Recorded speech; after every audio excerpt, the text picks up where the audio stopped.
People say that social media is for the young. Isn't it? Nope. Social media is for everyone.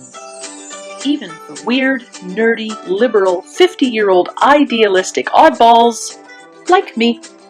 Welcome to Nerdopause. Hello, I am coming to you from the offices of the Center for Teaching Through Children's Books. Obviously, we have a lot of books because we're the Center for Teaching Through Children's Books, and we have the books. I love books, and I work right now where I'm surrounded by them. So I'm pretty much drowning in books, and I'm really happy about it. I get my books through two different places. I get my books through bookstores, absolutely. Many times discount bookstores because you can find incredible books, and money is a concern, always, I think, for all of us. If we're lucky enough to buy whatever book our hand lands on, that's fantastic. Most of us, check out, go to used bookstores. But the most wonderful, cost-effective place to get your books, and I really want to emphasize, is your library. The library is a big building full of books you can borrow for free. And libraries need our love and support.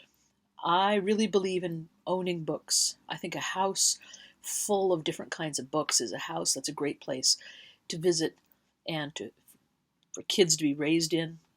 For me, if I don't have books around me, I'm not a happy person. There's a need for people to buy books because it is a business, and it is a business that does feed into libraries. But there's also a real need for books to be available to everybody, regardless of how much money you have. Libraries aren't just big boxes of books either. Libraries have homework services for young people. They have community events. They are wonderful places to bring your toddler and your child for story times. Libraries become the center of a community. We need our libraries. Drink my misspelled latte.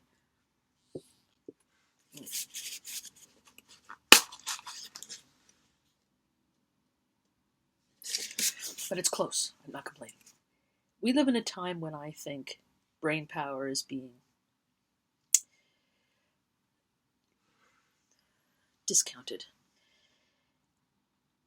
It's now admired even more to kind of speak from the gut and say what you think. Say what you feel without thinking, without overthinking, without intellectualizing. And this trickles down, this sensibility trickles down into reading. Because reading is a dissemination of information and ideas.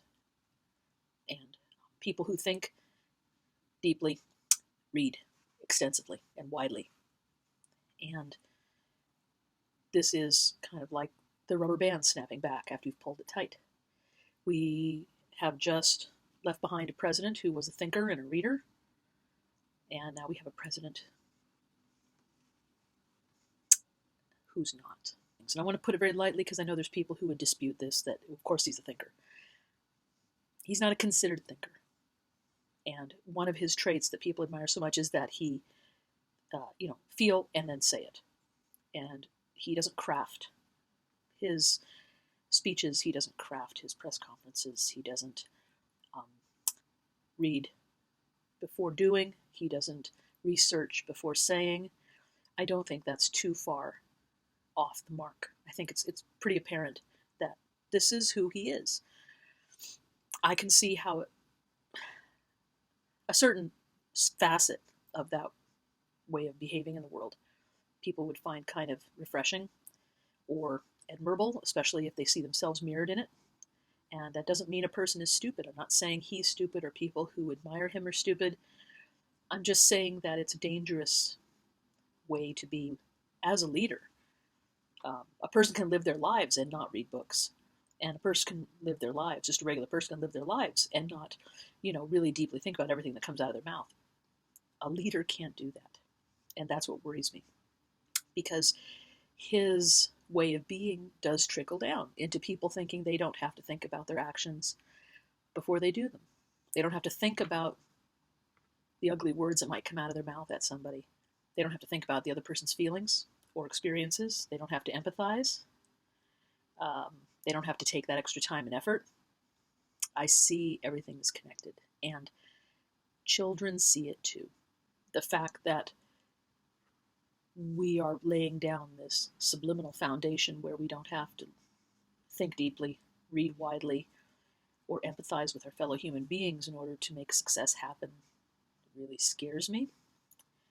And I'm an admitted liberal, so possibly I'm just being a liberal. And maybe all we need is to just get back to our gut reactions, but I don't think so. I don't think that is a worldview that is sustainable.